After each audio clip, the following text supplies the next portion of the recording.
যেতে যেতে মশা কামড়িয়ে আমার পাটা ফুলিয়ে দিয়েছে।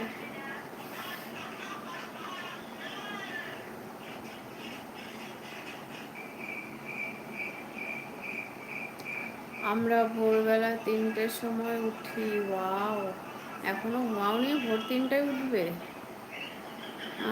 আমি সকাল 8:30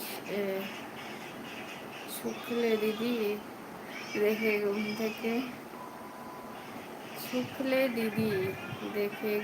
থেকে উঠলাম।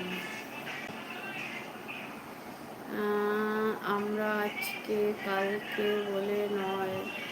ও সারা জীবনই ভোর 3টায় উঠো? এত এত রাত, ভোর 3টায় তো রাত্রেই থাকে, তখন উঠে কি করো?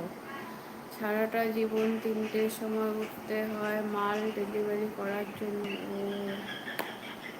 হ্যাঁ দেখি তো, আগে যখন আমি মানে বড় থাকতাম, হঠাৎ যখন শ্বশুরের বাড়ি আসতাম তখন দেখতাম। তারপরে যারা